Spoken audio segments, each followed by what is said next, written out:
What's good people? So, Jon Jones wants to unretire. I don't even know if unretire is a word, but at this point, Jon Jones wants to unretire. He went on Twitter and he said he is back in the testing pool. And the main reason for this is because President Trump said that he would love to host a UFC event at the White House on the 4th of July. And it just so happens that the 4th of July next year will be on a Saturday. Dana White and Trump are the best of friends. Trump gets praised, loved, and cheered by the UFC fans. They appreciate and love Trump, so therefore, Trump is one president that you know he would be crazy enough to do that, have a UFC event at the White House, and Dana White would be up for it because it would be absolutely crazy marketing. It would make UFC the closest thing to being America's sport. You know, we've had a phase where MLB, baseball was America's sport. We had a phase where was basketball ever America's sport, but right now American football is America's sport. So UFC would be put in the echelons of American football. So you know Dana White would be up for that. But as soon as Jon Jones heard this, he was like, listen, I'm back in the testing pool. A lot of fans thought that Jones is pump faking. He's doing what Conor does, which is like,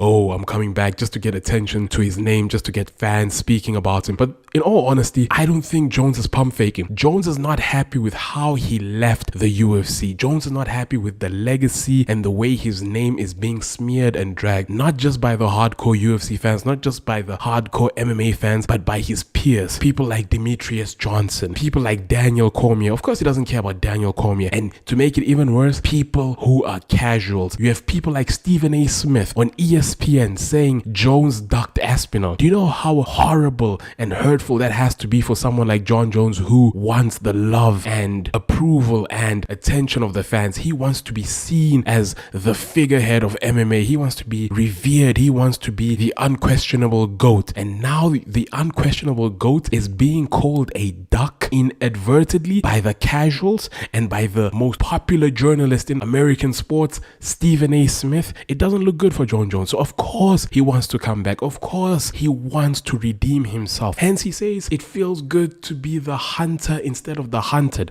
The man was scared of being hunted by Tom Aspinall. He said, I'll retire on Twitter. In fact, I don't even think he meant to retire. I think he was drunk. He was going through a lot. There was a case against him. So he was like, you know what? To remove negativity surrounding my name, I am going to get a lot of attention and I'm going to change the narrative in the media about my name, and I'm going to tell the whole world I'm retiring. Hence, Dana White seemed bemused and confused when he announced it in Baku. But Jones got all the love and admiration, and people were like, oh, you're the GOAT. He got probably his highest tweet likes, and he was just feeling appreciated. And then immediately the narrative started to shift where people were like, Jones ran away from Tom. Jones is retiring because of Tom. And now he's thinking about it like, maybe I didn't play this out well. Maybe I should have retired after that Stipe fight because I was at the peak. I was at the highest of highs, but instead I continued. I kept on teasing. I said, oh, you gotta give me FU money. UFC offered FU money. Nah, not worth it. The man was asking to fight Jamal Hill and Derek Lewis. He was asking to fight Alex Pereira. What was he doing? It does not look good. There's a track record of Jones clearly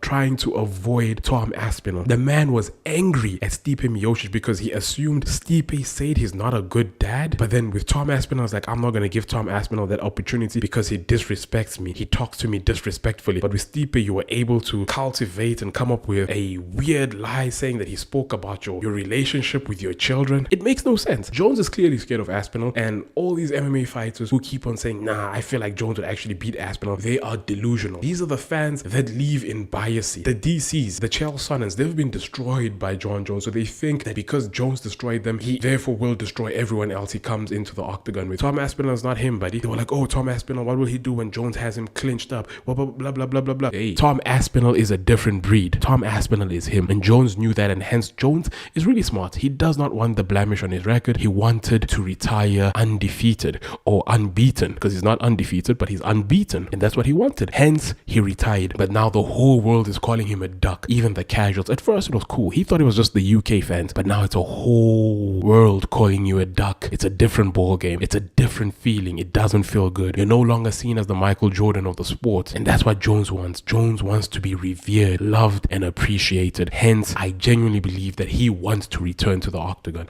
but he does not want to return against Tom Aspinall. He's hoping someone can take that belt off Tom Aspinall, and then he goes and takes that belt from that person, and then asks for all his casual fights. The Derek Lewis, who's the Alex Pereiras, the Jamal Hills, pointless fights. Those are the fights Jones wants. But let me know what you guys think.